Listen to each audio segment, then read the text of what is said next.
United States Army presents The Big Picture, an official report produced for the armed forces and the American people. Now, to show you part of the big picture, here is Sergeant Stuart Queen. Modern Army aviation is today a highly specialized field. The pilots who fly the Army aircraft have been carefully trained in many skills over and above piloting. The aircraft have each been designed to do a particular job and to do it well. For no one type of aircraft can be universal in its application. Some of these aircraft carry airborne troops, as for example, the Caribou. Some are designed for fast, low-level observation and reconnaissance missions. But they all have a common denominator in that they all come from a common source. The picture you will see today is part one of a three-part series. This portion takes us back to the very beginning of aviation at Kitty Hawk, North Carolina. Part two, which you will see next week, takes this story on from General Billy Mitchell era up to the present. Part three will show you how the United States Army has utilized all of the progress in the aviation field to create highly specialized aircraft in order to perform its global mission. And now, part one of the history of aviation. On December 17, 1903, Orville and Wilbur Wright made man's first 4 controlled flights in a powered airplane. That day, they lifted the world into a new dimension. What the Wrights had achieved at Kitty Hawk barely evoked passing attention in a nation whose people were absorbed with the problems of a dynamic new age. There were other, less celestial wonders closer at hand. The automobile, the telephone, the motion picture.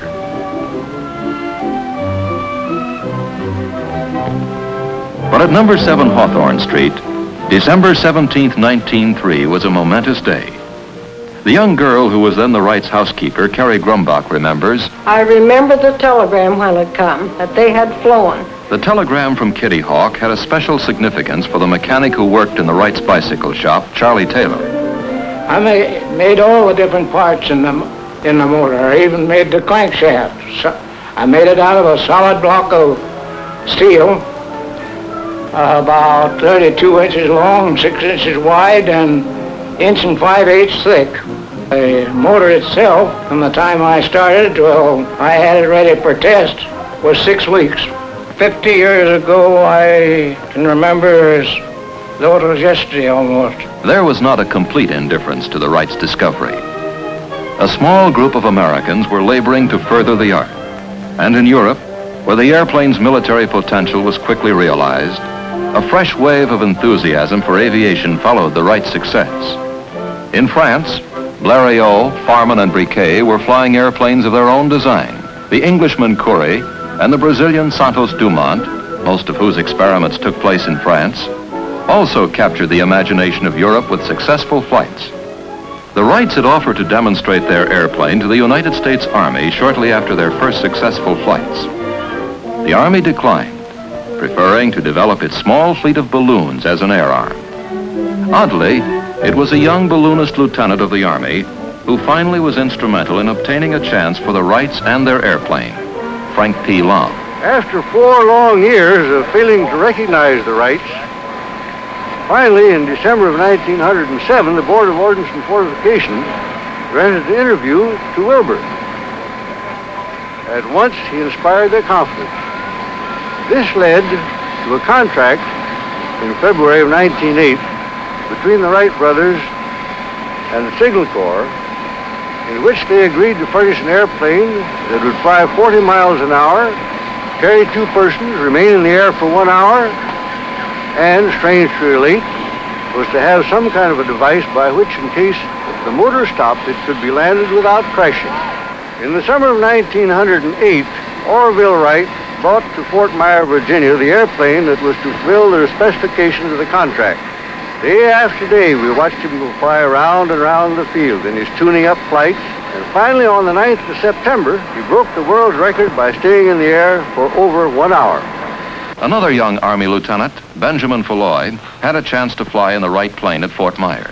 On the day following the endurance test with Grover Wright and Lieutenant Lom, the Orville, with a quiet little grin on his face, invited me to be his guest on the crucial and final cross-country and speed test.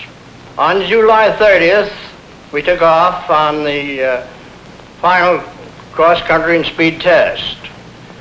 Shortly after we straightened out on the course for Alexandria, Orville, with this same little grin on his face, told me that if he had to land anywhere on the route, and he'd pick out the thickest clump of trees he could find and land on top of them. Fortunately, the little engine that we had at the time carried us all the way through without any difficulty. And we finally landed back at Fort Myer Drill Ground with 3 world records, cross country, 10 miles, altitude 600 feet, and speed 42.5 miles an hour. The United States Army had an airplane. The need now was for pilots. There in the fall of 1909, under Wilbur Wright's instruction, Lieutenant F.E. Humphreys of U.S. Engineers and myself were taught to fly, and at the end of some 3 hours, were soloed and told we were pilots. So in 1909, the military airplane was mated to the military pilot. Meanwhile, all over the world, aviation pioneers, encouraged by the Wright brothers' flights, were hard at work. The principles of flight were now widely known, and designers were applying them to many types of aircraft. Glenn Curtiss, Glenn Martin, and the Canadian J.A.D. McCurdy were designing and flying airplanes in competition and for exhibition. In Europe, the airplanes of Blériot, Paulhan, Farman, and de Havilland were demonstrating obvious advances in both speed and range. And in Russia, Igor Sikorsky was taking his first steps into the age of flight. And I remember very, very well the early interesting period in France in 1909 and 1910, when the very first attempts were made to push aviation from the purely original experimental flying to some kind of successful practical achievement. I have seen Blériot coming in the same factory to purchase his motor, on which a few months later he crossed the English Channel. And at that time, I had my share of failures with the first helicopter, which was a fine machine, only it couldn't fly. Glenn Martin remembers an episode of his pioneering days. I've just been reading an old postcard sent by our family doctor to my mother, dated September 30th, 1910. This is at a time when I just began to leave the ground in a flying machine. And it says, "For heaven's sake, if you have any influence with that wild-eyed, hallucinated young man, call him off before he is killed. Have him devote his energies to substantial, feasible, and profitable pursuits, leaving dreaming to the professional dreamers." For a dreamer, Glenn Martin was attracting a remarkable group of clear-thinking young designers as workmen. The first to join him was Donald Douglas. My first memory of things in aviation was seeing the first Wright airplane demonstrated for the Signal Corps in 1908 at Fort Myers, outside of Washington. So I took the streetcar and one thing and another and got out to Fort Myers. Well, there she was, as I had seen her pictured, the old Wright pusher. And there were Wilbur and Orville. And there was that old launching device that kind of looked like a guillotine, and they had the airplane perched up at the starting part of the track and the weight all ready to go. And then, as I recall, it was Wilbur that got into the machine with, I guess it was Colonel Lom, and they pulled the old latch, and off she went.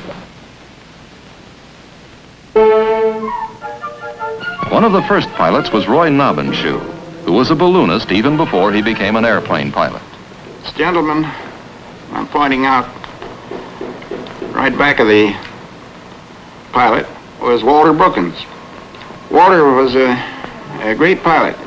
His judgment was uncanny, but he was very temperamental. As a matter of fact, he, Arch Hoxsey, and Ralph Johnson was the three best pilots that the Wright Company had, and each one tried to outdo the other. The ambitions of some designers went far beyond their skills.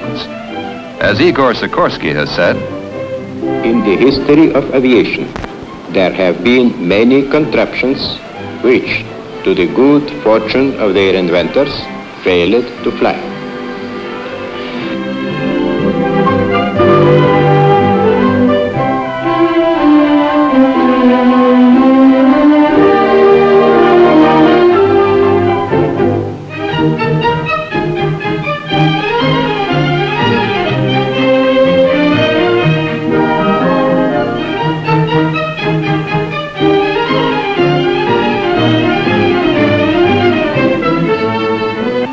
Lawrence Sperry, whose contributions to the aircraft instrument field were momentous, puts a pre-war aircraft through its paces.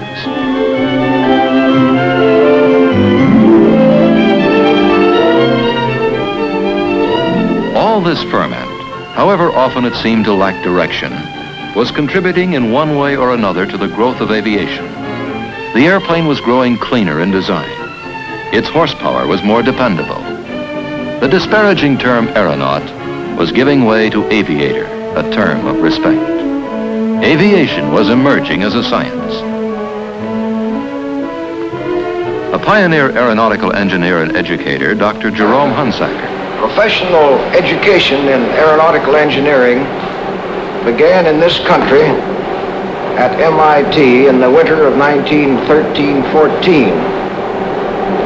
This course was started by President McLaurin borrowing me from the Navy Department and supplying me with one assistant as staff, who was a recent graduate in mechanical engineering, Donald Douglas, from whom more was to be heard. The pusher engine of early planes had been replaced by the tractor engine installations which allowed higher speeds. The Wrights were foreseeing these helpful aircraft devices, and other inventors such as Elmer Sperry were inventing and refining them.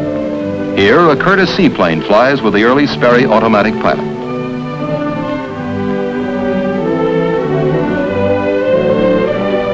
Almost without exception in the first decade of the airplane, the designers were pilots. They built, tested, and flew their own designs. The Wrights, Blériot, Santos Dumont, Curtiss, Rose, Sikorsky, de Havilland, and Martin. At Glenn Martin's, a band of engineers and craftsmen had gathered together whose names in time would be synonymous with aircraft designs of world rank. Donald Douglas, James H. Dutch Kindleberger, Lawrence Larry Bell, Alan Lockheed, John Northrop. The United States was the cradle of flight. Inventors of a high order had appeared. Our pilots were unmatched. First-rate designers emerged. Brilliant men specialized in the components of the airplane.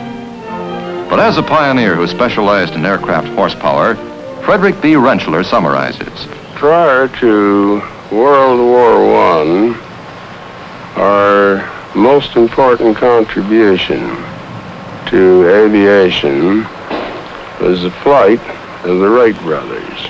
From December 1909 to March 1911, 13 months, the entire United States Air Force consisted of one officer, myself, one civilian mechanic, 8 enlisted men, one airplane. The government at that time wasn't very keen about turning money loose for flying. I had the great appropriation of $150 allotted to me to take care of the airplane for the entire year 1910. 2 air-minded young lieutenants shortly joined General Falloy, the one-man Air Force. They were Hap Arnold and T. DeWitt Milling. Looking back 42 years ago to March 1911, the month in which General Arnold and myself were ordered to Dayton to learn to fly with the Wright brothers, and to think of the plane that we used at that time and see the advance that has been made since, it seems incomprehensible that one man in his own lifetime could live through such progress. After our very brief period of instruction, of about a week, 2 to 3 hours in order to learn to fly, we were sent to College Park, Maryland. We immediately started in to try to find some method by which we could develop, from the standpoint of taking photographs, using the machine gun, dropping bombs. The air arm of the United States Navy began under equally apathetic circumstances. Naval Aviator Number 3 was Admiral John H. Towers. In the autumn of 1911, when I was quite a young naval officer serving aboard one of our battleships, I got the idea that I wanted to learn to fly, that naval aviation would amount to something for naval purposes. So I put in a request to the Navy Department, and they came back and quite frankly said that they didn't believe aviation would ever amount to anything. But if it turned out to be otherwise, they would consider my request. During that winter, Congress appropriated money for the Navy to buy 3 airplanes, so they were in it whether or not they wanted to be. And then they decided to select 3 officers to be taught to fly as part of the contract with the manufacturers of the airplanes. I was fortunate enough to be one of those 3 officers. The other 2 were Ellison and Rogers. I also became a very close friend of Glenn Curtis and was associated with him throughout his whole life. The man had an enormous amount of vision. He had already conducted, in cooperation with the Navy, tests of landing an airplane on a platform, on a cruiser, and also of taking off. But he had in his mind then the idea which later developed into the powerful carriers that we have today. The airplane now had official recognition, both from the Army and the Navy, but it was a cautious acceptance. The time-forged armament still held sway. When the fledgling Army flyers experimented with a primitive bomb sight and a Lewis machine gun, installed in aircraft at College Park, Maryland, they landed and foresaw whole battles that someday might be fought in the air. The War Department promptly pierced that bubble. An official spokesman pointed out with finality that the Army had airplanes for just one purpose: reconnaissance.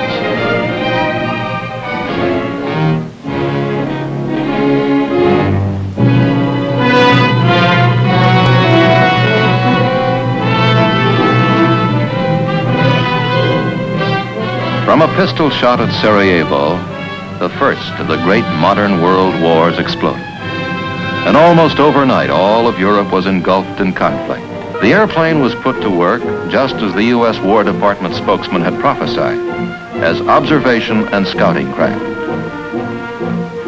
The source of peril lay in the artillery, machine gun, and rifle fire, scourging the entrenched troops from across the wasted land. But in the air, Allied and German pilots often waved to each other as they passed on their observation missions. Then, instead of the courteous wave, the opposing pilots began exchanging pistol fire. Presently, the first crudely mounted machine guns appeared.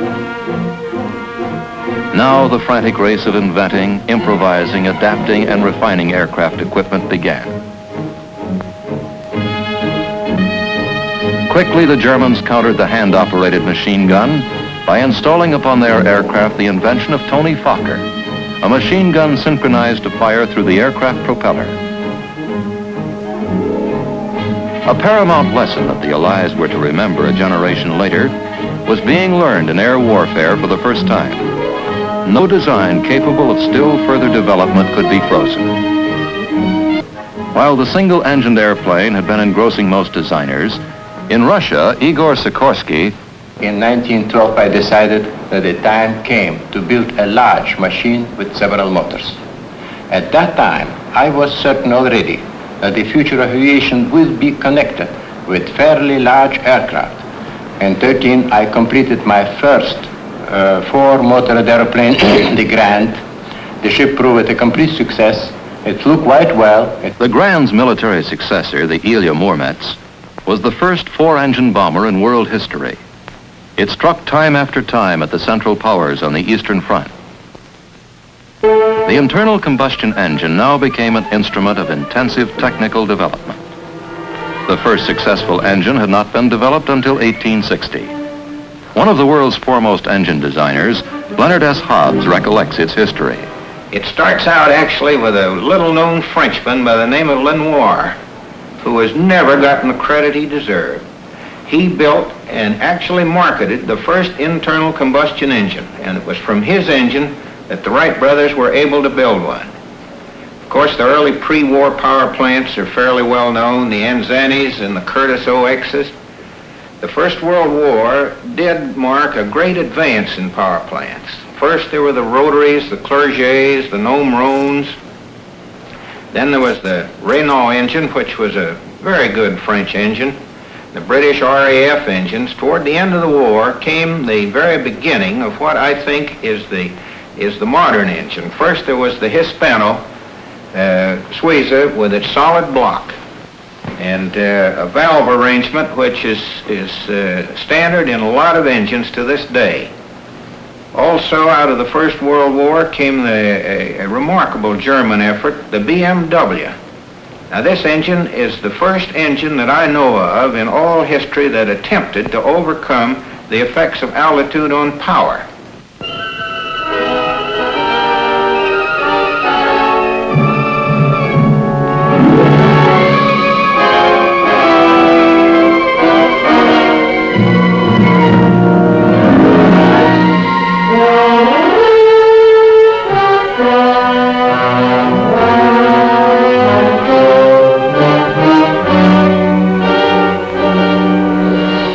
Into a conflict in which European antagonists had been tempered by 3 years of savage battle, whose equipment had been perfected by the necessity of survival without regard to cost, the United States now plunged. It was the world's 14th ranking air power, with only 28 airplanes, 65 pilots, supplemented by 50 flying students. Its Navy combat air arm was even smaller. Its industry lacked integration. The nation that had allotted Benny Falloy $150 in 1910 for maintenance of that year's Air Force promptly voted $600 million to fulfill a plea by the Allies to have 5,000 airplanes and 4,500 pilots on the Western Front by the spring of 1918. Our national mistake was the assumption that an instrument as dynamic as the airplane could be designed, tested, and developed overnight. Thousands of rookie pilots training in the United States and in England and France had an inspiring example of American air combat performance through the brilliant exploits of the Lafayette Escadrille, a team of American volunteers who had joined the Allied cause in 1916. But American performance had its hours of frustration. One of the first young pilots to see action in France with the 1st Aero Squadron was Oliver P. Eccles. We'd been equipped with a new type of French airplane with a new and very much improved engines. These airplanes were assigned to us. The squadron had the strength of 18 airplanes, and we were assigned the mission of supporting one of the American divisions one afternoon in the attack. Our airplanes took off 18 strong. During the afternoon, all of the airplanes force landed from engine failure. Fortunately, none of them behind the enemy line. The pilots of World War I made the term dogfight synonymous with their work. America's top ace, Captain Eddie Rickenbacker of the famed 94th Hat-in-Ring Squadron, reflects on the different approaches to combat of the pilots of World War I and the pilots of today. That individualism was possible because the planes were much slower. You'd stay in maneuver. Whereas today, it's impossible because of the tremendous speed, the difference of 100 miles an hour and 600 or 700 miles an hour. We had 150 horsepower. Today, if they haven't got 5,000 or 6,000 horsepower, it's no good. We had 2 little pop guns, 30 caliber, that would shoot sometimes 450 rounds a minute. Today, they've got 6 and 8 50 caliber guns that'll shoot 1,000 rounds a minute. A naval officer whose career has bridged 2 wars in aeronautics, Admiral DeWitt C. Ramsey. From the outset, the Navy's problem has been to bring aircraft into the mobile operating forces of the fleet. The real beginning of naval aviation, let us say, took place in England. where during World War I, the latter part of it, the British converted two ships, the Furious and the Argus, and built into them the features which were desirable for aircraft launching and recovery. As a result, the Navy embarked on an initial program of converting the old collier Jupiter into our first flat top, the Langley. In 1918, as the war began to move toward its climax, American aircraft equipment still had not entered combat. An intensive effort was being made to perfect the Liberty engine. Before the Liberty or any other aerial product of the United States designing boards could be put in action, the final critical offensive of World War I had begun. Millions of men pulled out of trenches to attack or retreat. Above them, to be sure, planes flew in bombing and strafing missions. Individual pilots whose names became legendary met in dogfights. Germany's von Richthofen, France's Fonck, Canada's Bishop, Germany's Goering, and such American aces as Rickenbacker, Luke, Loveberry, Vaughn, Springs, Kindley, Landis, Schwab, Hunter. After the war was over, a great many of American boys had been taught to fly, but they didn't get to the front. Of course, after the war was over, they had nothing to do, and there were a great many surplus airplanes. And that is the period when you hear so much about of the days of barnstorming. After the war, with all these surplus airplanes, a lot of the fellows who had been taught to fly then decided to go out and carry passengers and do stunts and regular exhibition flying, principally at the county fairs and state fairs and things of that sort. Both the Army and Navy Air Arms shortly were reduced once again to organizations hardly larger than the membership of a civic club.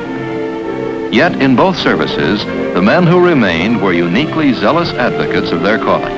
Army pilots already had inaugurated airmail service on May 15, 1918, a service that had been under discussion since 1910. William Boeing, who had entered aviation in 1916, was instrumental in starting the first international airmail service on the North American continent. In 1919, Eddie Hubbard and I took a flight up to Vancouver, BC. On our return trip, the postmaster at Vancouver handed us a mail sack for delivery to the postmaster at Seattle. This was the first international mail ever carried by plane into the United States.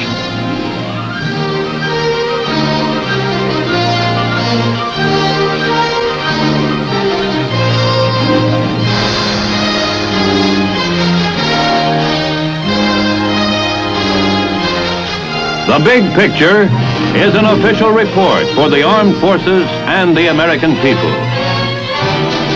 Produced by the Army Pictorial Center. Presented by the Department of the Army in cooperation with this station.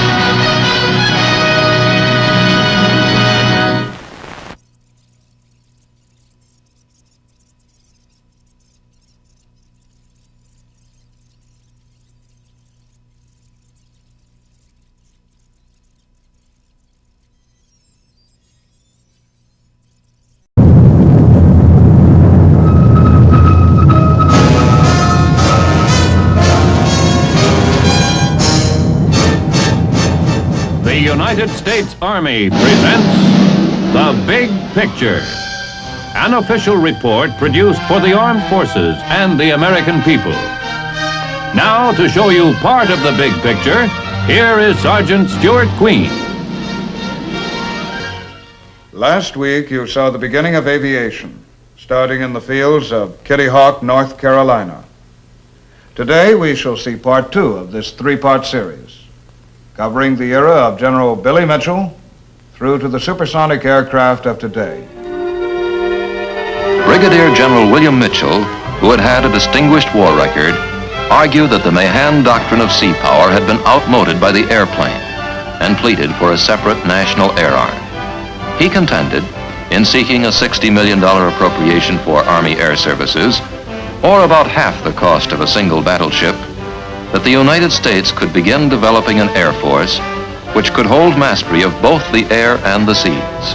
Larry Bell was still with Glenn Martin when That resulted in Congress bringing about a test wherein one of the targets that we were supposed to sink or try to sink was the famous Friesland. This ship was anchored about 100 miles offshore, and 6 of the Martin bombers went out, each carrying a 2,000-pound bomb. They paraded over the battleship, and they dropped the 6 bombs, and only one hit it, and that was by mistake. The rest were timed to detonate at 100 feet below the surface, and it practically exploded the Friesland. At least it ripped the bottom of the ship from bow to stern, and the ship sank in 4 minutes. the nation accepted the airplane and tacitly agreed with its advocates. But there was still no federal provision for long-range planning and procurement. Nevertheless, a corps of designers and manufacturers stayed with the business. In the ceaseless drive to attain longer range and more reliable performance, the airplane, its engine, its components, and its instruments steadily were growing more complex. But the primary goal was speed. Roscoe Turner. I have maintained ever since that I've been flying that there's only one reason for flying, and that is speed. It's 1910, Curtis, 49 miles an hour. 1910, White, 61 miles an hour.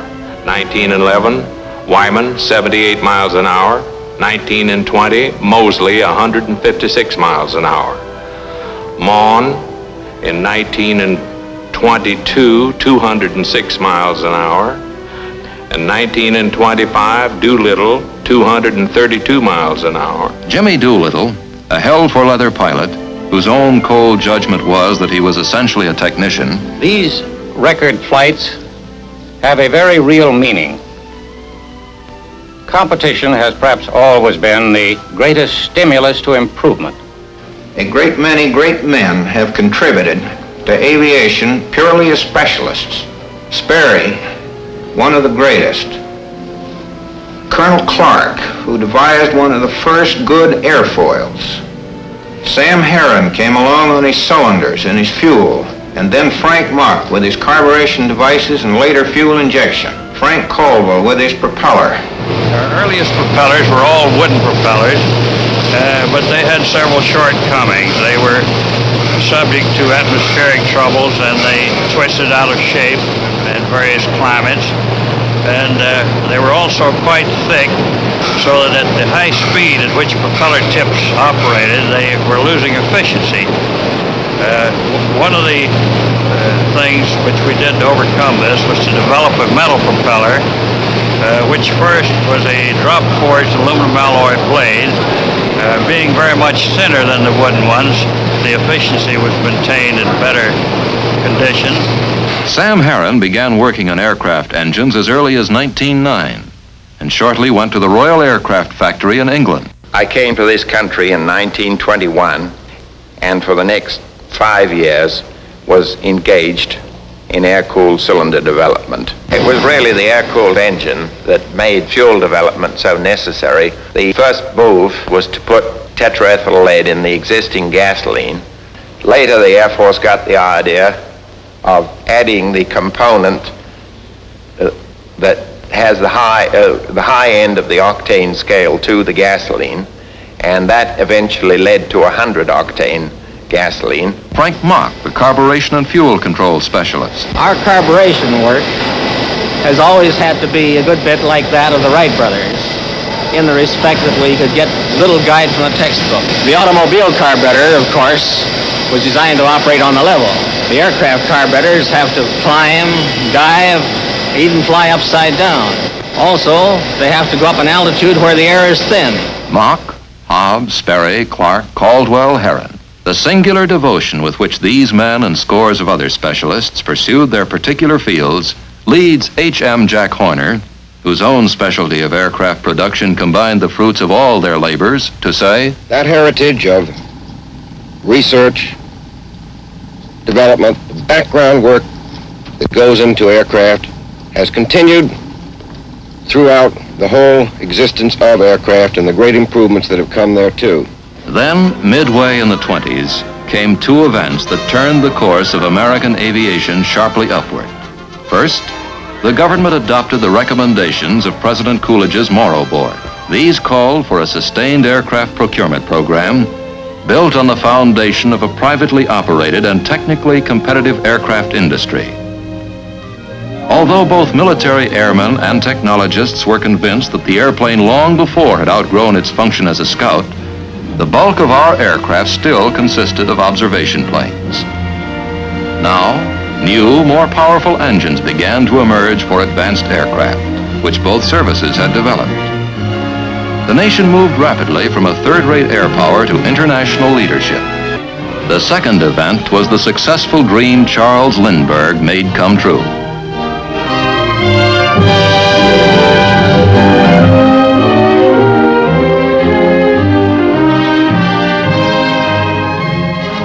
In his single-engine Ryan monoplane, Lindbergh had flown the Atlantic non-stop to Paris. 2 weeks later, carrying Charles Levine as a passenger, Clarence Chamberlain flew the Atlantic and landed in Germany. First of all, we were trying to beat Lindbergh away. And second, we had to keep our plans a deep, dark secret because we had overheard Mrs. Levine say, if I thought my Charlie was going in that airplane, I'd burn it up. We finally got away about 6 o'clock in the morning on the 4th of June, 1927. The first 1,000 miles to Newfoundland was through with good weather. The only trouble was we had headwinds. And our tests on Long Island showed that we could fly for 40 hours at 100 miles an hour. Well, on the flight up to Newfoundland, we were only making 70 miles an hour. And 70 miles an hour for 40 hours is 2,800 miles. It was 3,200 to land on the other side, leaving the last 400 to swim. Well, fortunately, the wind shifted after we left Newfoundland, and as you see, we made it. The unusual engineering accomplishments of our American aeronautical industry began to bear fruit in the late 20s and early 30s. From a military point of view, for the first time, our various types of combat planes were unmatched abroad. Moreover, we found the solid beginning of commercial air transport. Two famous Army pilots, Carl Toohey Spots and Ira Aker, flew 7 days in 1929 without landing. The question mark flight was an endeavor to use refueling as a means of keeping the plane in the air for a long time. The driving inspiration behind it, I believe, was Ira Aker. The flight did prove that refueling was practical. General Aker remembers an incident that forecast the need for equipment which would permit line flying. In 1919, flying in the Philippines from Manila to Stotsenburg, our station at that time, I ran into a typhoon, and the rain was so heavy that I couldn't see the horizon.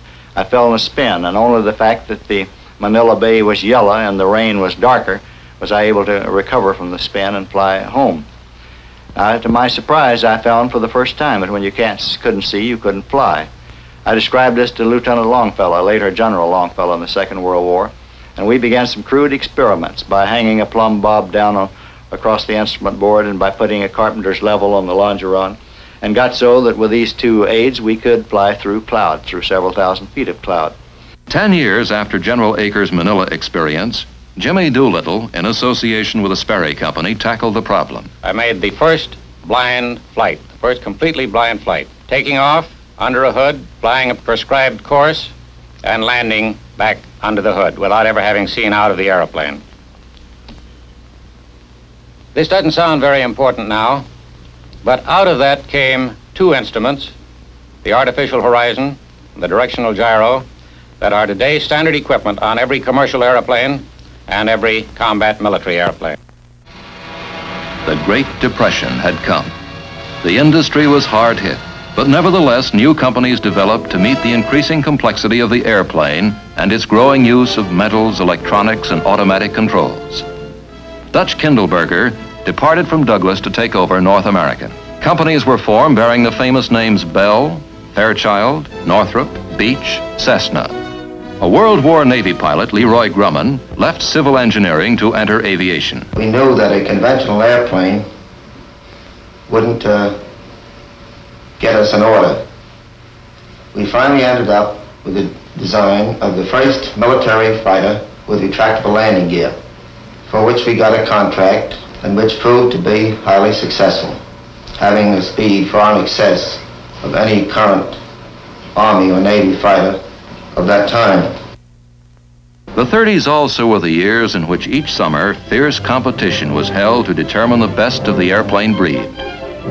Proof of the individual airplanes, engines, and pilots came in the national air races. With thousands looking on, the legendary pilots raced. Doolittle, Hazlip, Turner, Whitman, Levere, Goulbach, Newman, Fuller, Jacqueline Cochran. And flyers still flew against the clock, across the continent, across the seas, and indeed around the world itself. Falcon, Post, Gatty, Byrd, Hughes, Amelia Earhart, and wrong way Corrigan. As the hour swung late in the 30s, the air races were curiously American. For in Europe and Asia, aviation was not a case of relatively puny efforts in some, such as America was providing, much of it from individual men and companies. Rather, the vast resources of powerful foreign nations now were thrown behind the construction of air forces designed to subdue the world or to defend against such aggression. In the United States, under the impact of a depression, Congress had scrapped the Morrow Board procurement plan and stopped providing appropriations for 1,800 military airplanes that had been scheduled. On New Year's Day, 1936, the Army Air Corps had only 300 planes fit for war duty. A year later, we had dropped to 6th place among powers in air combat strength, although our industry was judged to be technically at least 18 months ahead of foreign competition. France had squandered a first-rate air power while she sat behind the Maginot Line. The British, too, had let the Axis powers outstrip them. Frantically, both countries turned toward the United States, aware that, in the very act of running hard to meet crisis after crisis, an emphasis had been placed upon research, experiment, and development, which gave the United States technically superior aviation equipment.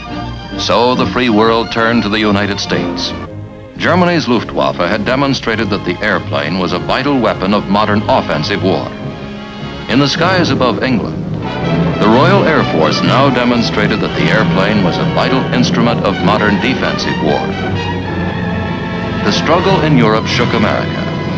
A month after Congress had received a bill providing only 61 combat airplanes for the Army Air Corps for the following year, President Roosevelt called for a long-range production program of 50,000 airplanes. America slowly mobilized its productive capacity. It began to draft its young men. It sought to train them with wooden guns, cardboard tanks, and mock airplanes until it could gear its productive capacity to build the real thing. The war spread. Germany seized Norway, turned on its momentary ally Russia, overran Greece, joined its partner Italy in Africa, and encouraged its Asiatic ally Japan.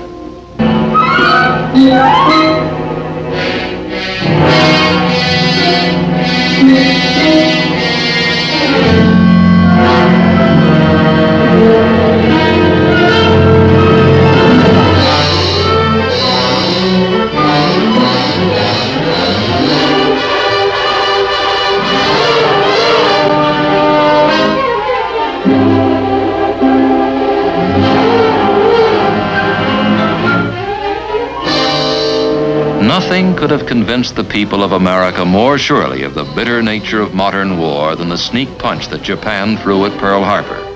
The nation fell to work to expand its token battle forces and its production into a great tide of men and machines. To train men and to equip them required long months, particularly in aviation.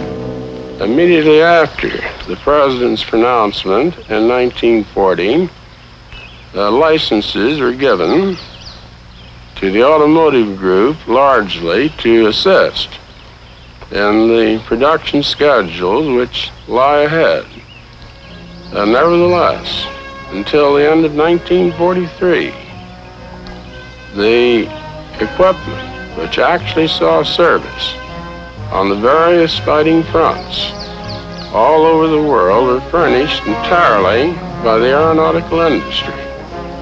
because it was a fact that it required 20 months to 2 years for the average automotive company to begin. With their momentum at full flood, the Japanese swept through the Pacific. Jimmy Doolittle and a little band of flyers carried the war home to them in a joint Navy-Air Force operation. I've frequently been asked, what was the purpose and what was the effect of the first Tokyo raid? Well, the purpose was to take the war to Japan, to show them that their island was not inviolate. The effect? Well, the effect was to cause them to divert some of their military strength that was needed in the South Pacific to the protection of the home islands. Slowly, the nation began to regain control of the air and the sea lanes that it had lost in the Pacific. The first great victory was the Battle of the Coral Sea. Captain Thatch, one of the Navy's ablest flyers and tacticians, remembers that battle and the subsequent Battle of Midway. In the Battle of the Coral Sea, for example, the dive bombers and torpedo planes and the fighters came in almost simultaneously, but the enemy concentrated on the dive bombers. At the same time, that let the torpedo planes in, and they did most of the damage. On the other hand, in the Battle of Midway later, the enemy fighters concentrated on the torpedo planes, and the dive bombers came in almost unmolested. I could see them coming down like a huge waterfall, and there were practically no misses. They were the ones that did the job in the Battle of Midway. From their bases in England, American bombers began to strike at the heart of Germany under the direction of General Spaatz. Strategic bombing was one of the ways of winning the war. And our fighter operations, in a large measure, developed into covering operations for the bombers. In order to do that, we had to have the development that had taken place. Good radio, so the leader of the fighter outfits could not only talk to his own men, but be in communication with the bombers, and in turn get some guidance from ground control stations on the ground by radio. This resulted in a different type of fighting and a different type of operation. But it proved conclusively in World War II that the airplane had developed to such an extent that air warfare became a different war altogether than land and sea warfare. Wellwood Beale, a member of the team of designers who created the B-17, saw the airplane altered from a defensive to an offensive weapon. The conception of strategic air bombing was not fully developed at that point. Originally, for instance, the B-17 was built to protect our coast from an invading fleet, and hence it was called the Flying Fortress. But when we got to England, it was obvious that to use these bombers to the greatest advantage, that we would have to not only get the enemy's supply lines, but the places where he manufactured his military equipment. The British thought it would be easier to do it at night.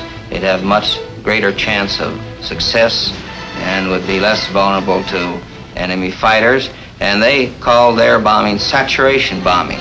They dropped large numbers of bombs on a large industrial area. The Americans, however, decided that with the B-17 and the B-24, that they could pinpoint a specific target. For instance, the ball bearing factory at Schweinfurt. They, in order to do the job properly, decided that it should be done at daytime, where their bomb sight was the most effective. At home, the United States had channeled its great energies and its vast technologies to produce in flood the goods of war. And now, with our allies, our integrated sea, land, and air combat team attacked.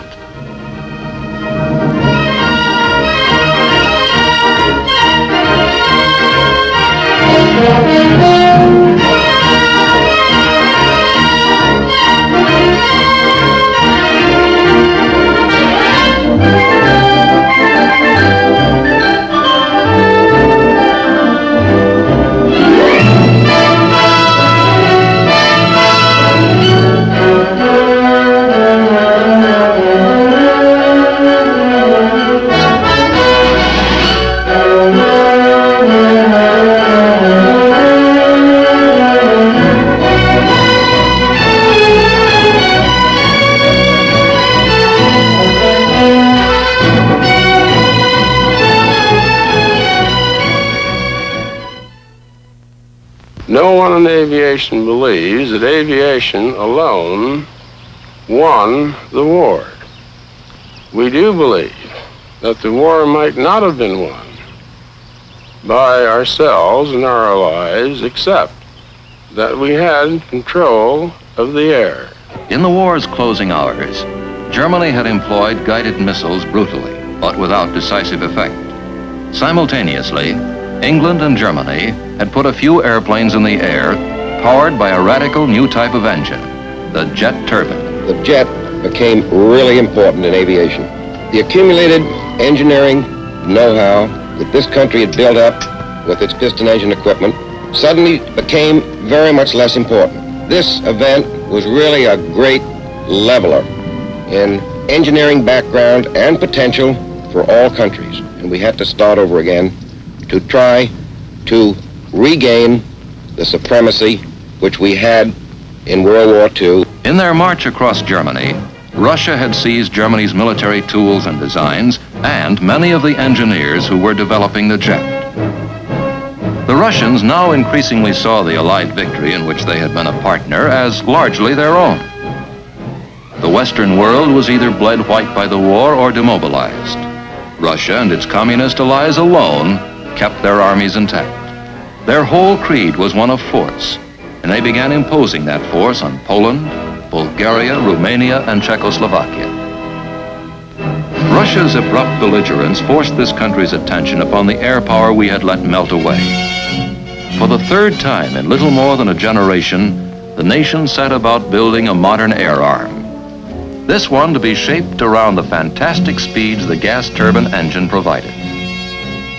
Then, in 1948, when the Russians sealed off the land corridors leading to western Berlin, the United States, England, and France countered with the famous Berlin airlift. From their bases outside the Iron Curtain, a steady stream of airplanes flew night and day, supplying West Berlin's 2 million residents with food, fuel, and medicine. Finally, the communists capitulated and reopened the land corridor. Then they sent their minions into war in Korea. There, the United Nations chose to stand and fight. It was a strange, bitter, circumscribed war. The Air Force's prime striking weapon, its Strategic Air Command, was ruled out of bounds. The first sustained jet combat in history took place in a quadrangle of sky up to 40,000 feet above the Earth, but always south of the Yalu River. Russia sent aloft a first-rate jet fighter, the MiG. Only the Air Force's Sabre from the United Nations array of fighter planes could match it. It was a war in which transport airplanes flew 7,000 miles to deliver materiel and to return sick and wounded men. And it was a war in which the helicopter, with its ability to fly standing still and land anywhere, did a multitude of jobs. Among them, transporting literally thousands of wounded from the battlefield to rear area hospitals for prompt surgical attention. Under the impact of Korea, the nation had begun again to turn out modern aircraft in quantities. Mundy Peel, the chairman of the Industries Association. That we as an aircraft industry are at the present time turning out about 14,000 airplanes. At the moment, we are a healthy industry. We have to pour back a tremendous amount of funds into research and development, funds that we earn when we make the airplanes. This is a very healthy thing. It creates competition. We want competition.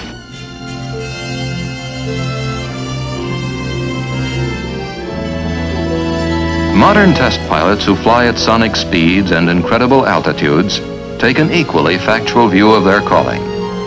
Tex Johnston sums up his philosophy after putting the J-57 powered B-52 through its paces.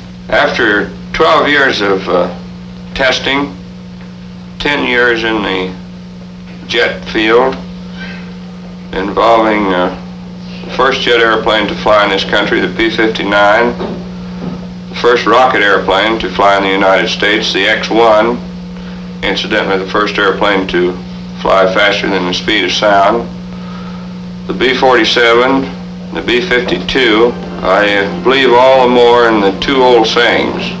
First, that one test flight is worth 1,000 expert opinions, and the other one for the flyboys, the altitude above you and runway behind you will never do you any good. Chuck Yeager, the first man to fly through the sonic barrier, And Bill Bridgman, a test pilot who has flown almost twice the speed of sound and has piloted a plane at an altitude of 79,000 feet, discussed their calling in language peculiarly their own.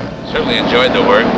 I think launching's the only safe way to get into that kind of flying. It's a heck of a lot safer than takeoffs, that's for sure. Yeah, and you burn so much fuel when you take off before you get up to the altitude where the airplane can drop you. And I personally think that's the most fun involved in a flight is when the guy cuts you loose, you're just hanging there for a minute, just like on a roller coaster. And so the airplane has evolved from the Wrights, whose first flights at Kitty Hawk were at speeds hardly faster than an athlete can run, to speeds today where the Bridgmans, the Yeagers, and the Johnstons travel faster than a bullet. Horizons far beyond today's achievements still beckon.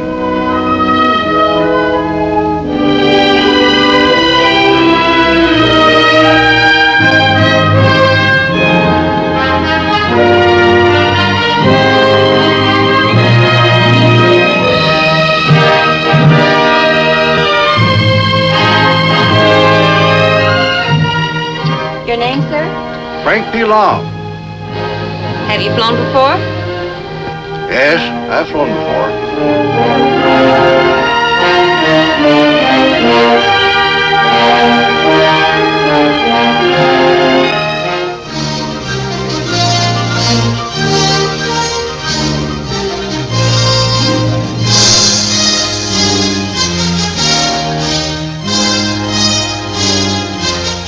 The Big Picture is an official report for the armed forces and the American people. Produced by the Army Pictorial Center. Presented by the Department of the Army in cooperation with this station.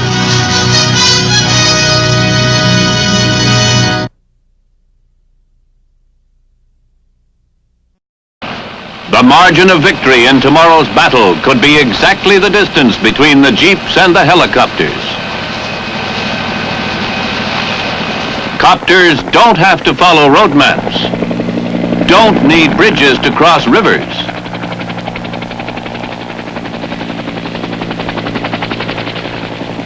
But do move troops more swiftly than ground carriers. In an age of nuclear firepower, mobility is a good defense. But the best defense is a good offense.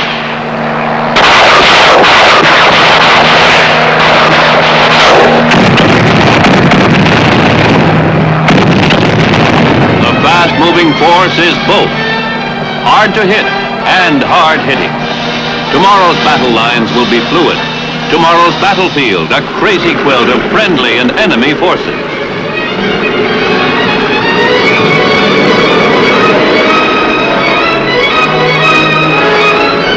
The force that can concentrate, hit, disperse, hit again, punch men and equipment into the breakthrough will be the irresistible force.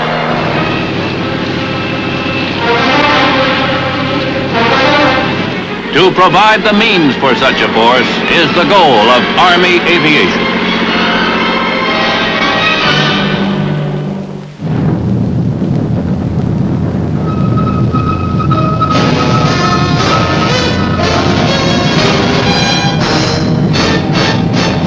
The United States Army presents The Big Picture, an official report produced for the armed forces and the American people. Now, to show you part of the big picture, here is Sergeant Stuart Queen. Army aviation is not a branch, not as it once was a corps, not a specialized unit, nor is it simply an adjunct to the artilleryman. Certainly it is not a second Air Force. Army aviation is a way, a means. If you ask what is its purpose, then you must also ask what is the mission of the Army. The purpose of Army aviation is to help the Army achieve its mission.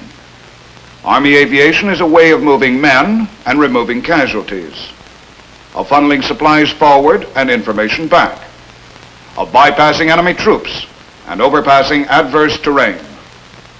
In short, it represents an entirely new still evolving concept of fighting. The concept's goal is full exploitation of the sheath of air closest to the ground, the rapid, unhampered delivery of an attacking or reconnaissance force concealed in the wrinkles of Earth or behind the nearby horizon. This film speaks for the men and aircraft chosen to do this job. The men are the highly skilled Army aviators. The aircraft are the specialized vehicles designed to accomplish the Army aviation mission.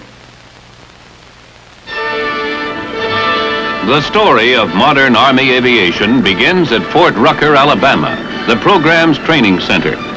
The most significant thing about Fort Rucker is how it has changed. A few years ago, it was an abandoned infantry post, a remnant of World War II. Today, it is one of the most rapidly expanding units in the nation. A new community of homes has appeared in the sunny Alabama countryside. Next to a new complex of airfields. A unique family of aircraft uses the airstrips. Each one is a specialist, each a winner of the stiffest competition, finally selected after years of research, development, and testing. The Army now has more than 5,000 fixed-wing and rotary-wing aircraft. Instead of referring to the helicopters as a family, we might call them tribes, for their names are Sioux, Iroquois, Chickasaw, Choctaw, Shawnee, Mojave. In some ways, all these copters and airplanes are alike, since they must operate right at the front lines, not from some asphalt base. They all possess the 2 R's of Army aviation. They're rugged and reliable. The World War II observation plane was the forerunner of today's Army aviation. The aerial observers spotted the target and told the artillery.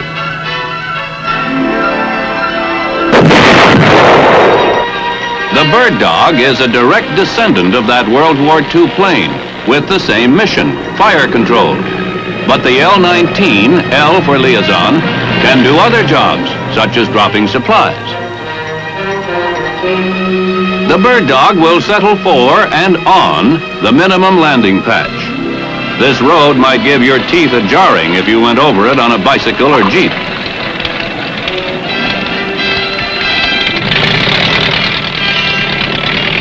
The L-19 lands in the length of 2 football fields.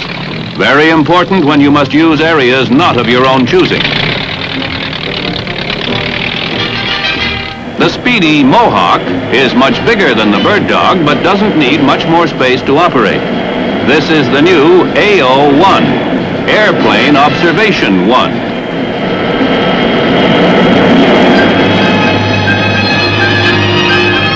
The bug-eye canopy permits a good look all around.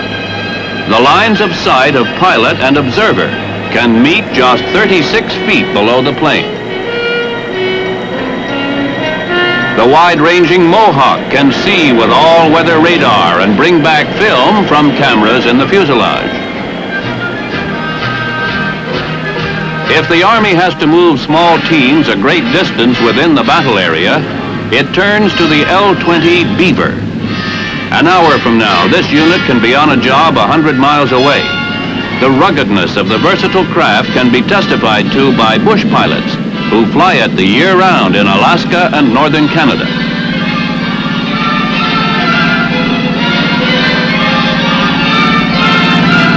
The ever-increasing demands for quick movement mean that more and more men of a ground army must move through the air. The Beaver gives the Army dependable transportation.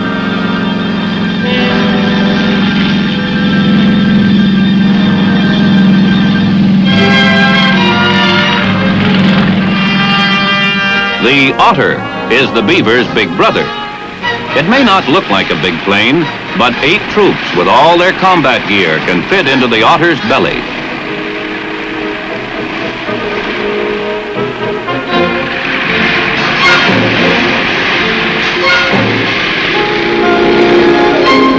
Yet the Otter is small and rugged enough to fit into tight, uninviting fields. Note the type of land from which these otters are taking off. But the latest word in Army transport is caribou. The AC-1, C for cargo, carries 3 tons of materiel or 32 troops. Whether moving troops forward or litter patients rearward, the caribou is a key to the Army's quest for large-scale movement by air. Although this is the Army's biggest plane, it takes off in less space than the Otter. The appearance of the caribou in the air announces a new era for the Army in moving masses of men within the battle area.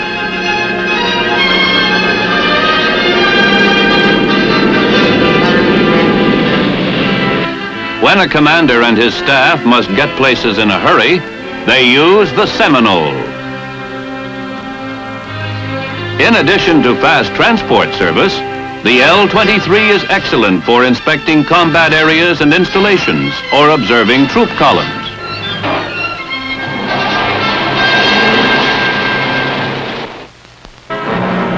This commander will be sitting down to problems at a post 100 miles away in the time it takes a commuter to get to work. But it's the helicopter that gives Army aviation its distinctive character. The chopper, as Army aviators call it, can get in and out of places inaccessible to airplanes. Invaluable for reconnaissance and a host of other duties, as military men began to realize during the Korean War.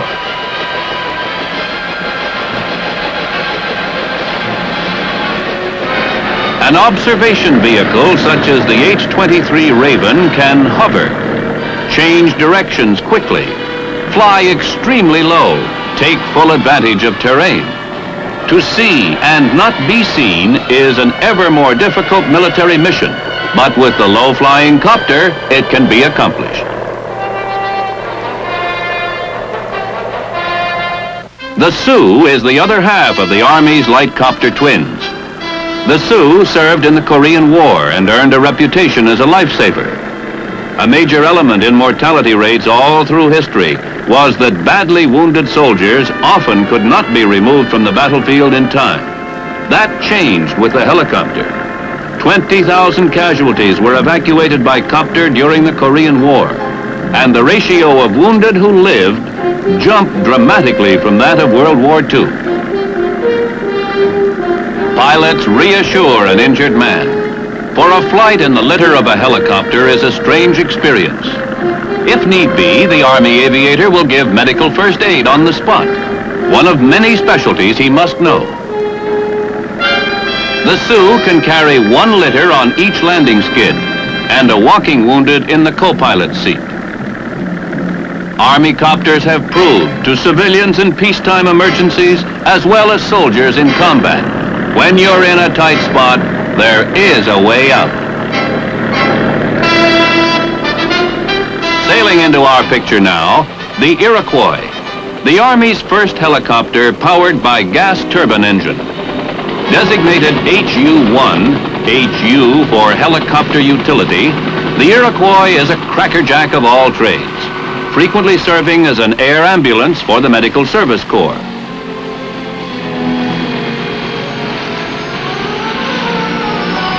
For the casualties, the ride back is the shortest possible. The Iroquois, sometimes called an aerial hot rod, has just set 7 international speed and climb records. This modern helicopter actually climbs faster than some World War II fighter planes.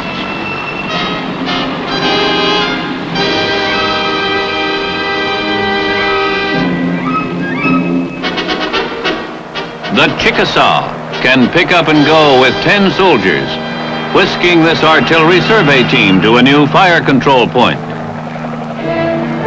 As copters get bigger, they need longer rotor blades to bite the air. The Chickasaws measure 53 feet. All Army copters have a vertical tail rotor for stability and for turning. All that is except the Shawnee, the only one with 2 rotors. Those who go by appearances call it the flying banana. Those who know what it does call it the workhorse.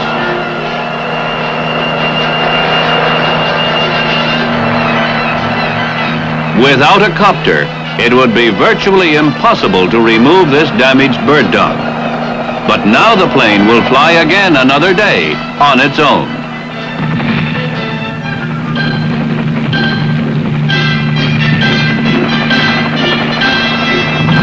When large numbers of troops are involved, the Army relies on the veteran Choctaw. Each Choctaw carries 18 combat-equipped soldiers.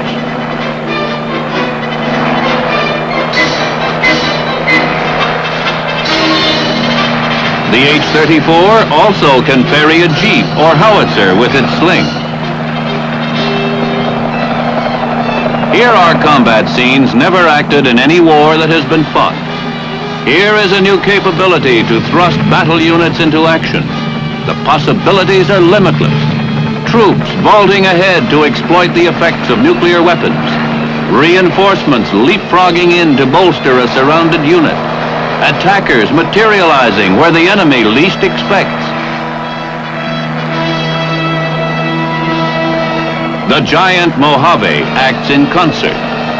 This Goliath can disgorge 3 jeeps or 23 combat troops. The Mojave can move with the fastest helicopters, driven by 2 engines outside the fuselage. This, then, is our cast of vehicles to give the Army unprecedented mobility through the air. For a different look at aerial mobility and maneuverability, let's tune up the fiddles and gather round these Sioux at a square dance. Swing your partners.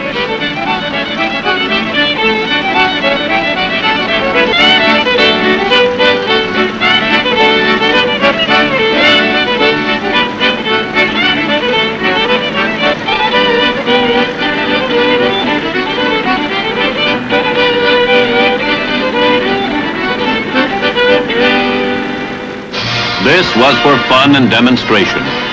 But to make the whirlybird dance takes the touch of adroit masters. Who are they? Army aviators are specially trained officers and warrant officers in infantry, artillery, armor, signal corps, Corps of Engineers, Transportation Corps, and Medical Service Corps. Officers from other branches of the Army must request a transfer to one of these 7 branches before they can be considered for flight training. For aviation is part of all but only these 7 branches of the Army.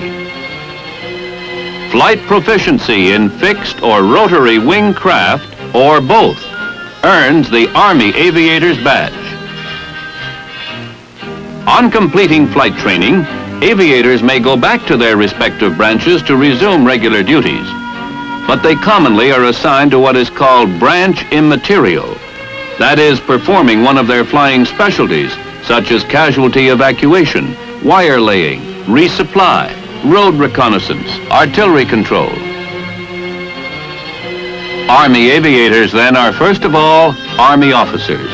They must be able at all times to carry out the duties of their rank and branch of Army, and they must be ready to handle a variety of air assignments. Put another way, much is expected of them and their aircraft. The hardy bird dog, speedy Seminole, sturdy beaver, the otter, Sioux, and its companion, Raven. Fast climbing Iroquois, the troop carriers, Chickasaw, Choctaw, the Shawnee and huge Mojave. This is today's lineup. Now, what lies ahead? The next helicopter to join the Army will be the Chinook, the HC-1. HC for helicopter cargo. Here is an earlier, smaller version. Even so, its value is readily apparent. a Little John missile is quickly rolled out and set up.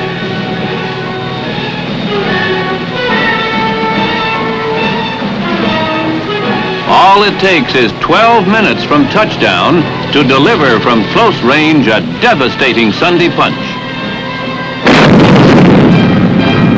This is the later model Chinook, designed to carry up to 33 troops.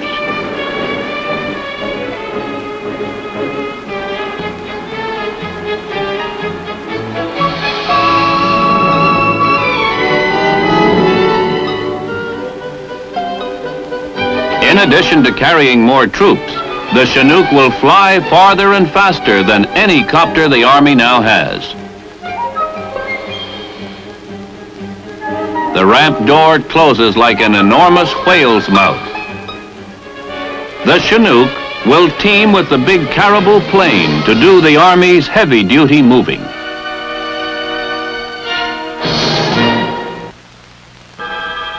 In the field of surveillance, the Army is aiming for a craft that can pick up and relay information in one operation. The plane's probing radar finds the enemy target.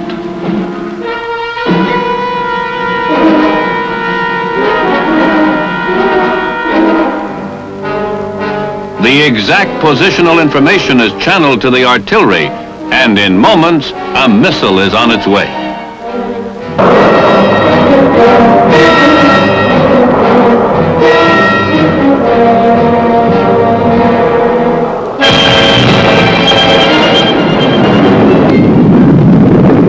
The Army now is working on unmanned surveillance systems. More sophisticated models than this Fire Bee target drone will penetrate enemy territory, take pictures by electronic command, then return the film report by parachute. An ideal vehicle from the Army's point of view is one that performs like a helicopter, yet flies like a high-speed airplane. In order to find this hybrid creature, the Army experiments and keeps an open mind. In this craft, ducted air screws act 1 minute as rotors, the next as propellers.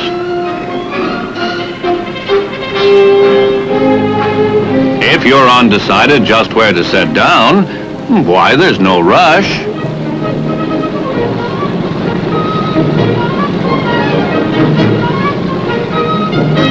This aircraft is classified VTOL for vertical takeoff and landing. Another approach to the same problem: tilt the whole wing instead of just the air screws. There is an in-between choice on this craft: to set the wings at an angle for short takeoff and landing with a heavier load. Short takeoff and landing are known as STOL. The demands for mobility seem endless, the solutions unlimited.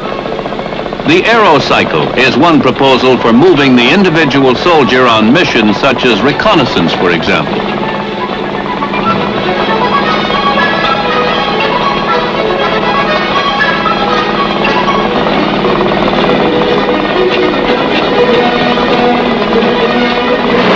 Courier needs something light, maneuverable, uncumbersome. This was one manufacturer's answer, and certainly a dream for anyone who delights in carnival rides.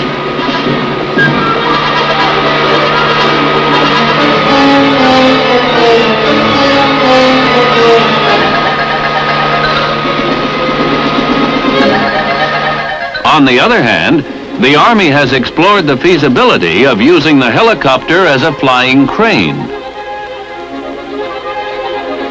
A cardinal principle in the quest for mobility is that anything goes until proven otherwise. Take this convertible. Not exactly light as a feather, but it travels on air.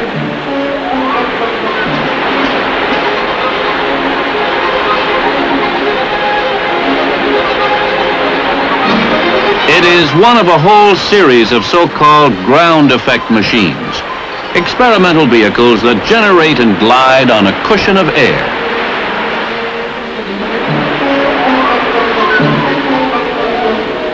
Air cushion vehicles come in all sizes and shapes, but in principle, They all operate like a vacuum cleaner in reverse.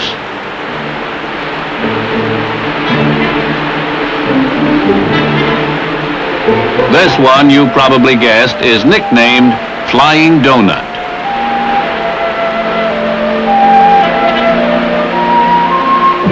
A more compact model, tested at Princeton's Forrestal Research Center.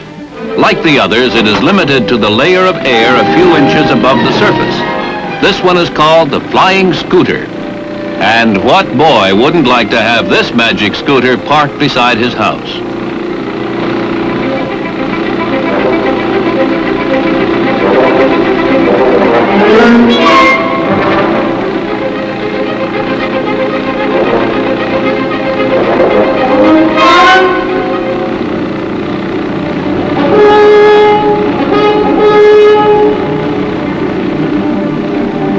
The air car is another ground effect machine the Army has shown an interest in.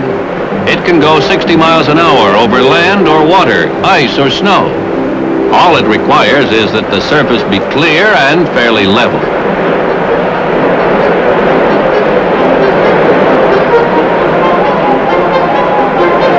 The air car is held up by 1/10 of a pound of air pressure per square inch.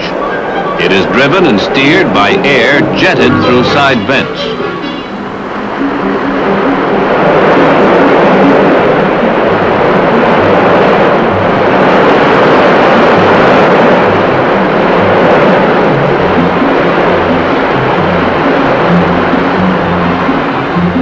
If this avenue of research proves fruitful, we may someday have a tank that doesn't rumble. New vehicles, new weapons combinations need new tactics. The Army now is embodying a new concept, an air task force, completely independent of ground. An entire unit of air-mounted vehicles firing everything from machine guns to missiles. Much remains to perfect this newest method of getting there firstest with the mostest. But it is exactly here that we see the page turning from yesterday to tomorrow.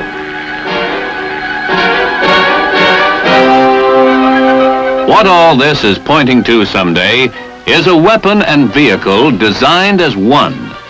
A device that will fly extremely fast, low, quietly, be highly maneuverable, and fire the ultimate weapon.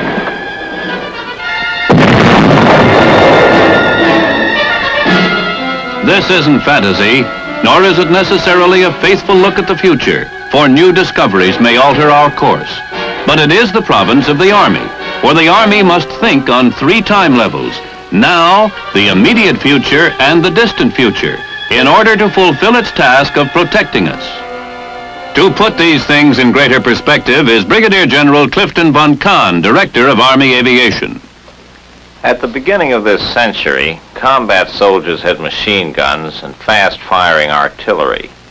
Yet they walked into battle just as the Roman legions had done. And there was one defense against the predominance of firepower: to dig in. And World War I was 4 years of trench warfare. Now, under the Germans in World War II, tanks, fighter bombers, mobilized and airborne troops converted the same basic armaments into the Blitzkrieg. And World War II was a mobile war.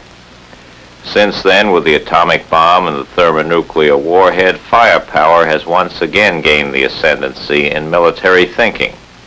The counter-response has been for soldiers to disperse and again to dig in. Yet we must remember that our military doctrine and our history has always emphasized that wars can be won only by taking the offensive. Now the challenge to Army aviation is to provide our commanders with the capability for their forces to fight here this morning and 100 miles off this afternoon, and this might be 100 miles in a variety of directions. This challenge means an around-the-clock readiness without being anchored to a stationary supply base. It means air vehicles as rugged and reliable as the Jeep. These aircraft must skim through the nap of the earth to avoid the eyes of enemy soldiers and radar. Our flying soldiers must be able to move 3-dimensionally and at a moment's notice and at great speeds in order to give new dimensions to combat. The commander and his men are armed with new options, surprise and threat, as well as attack. The Army ground commander, no longer shackled to earth, is limited only by his imagination. As General Hamilton Howe's put it, it's hard to be audacious at the bottom of a foxhole, but in the air, just above the treetops, there lies one of our greatest hopes for victory on the ground.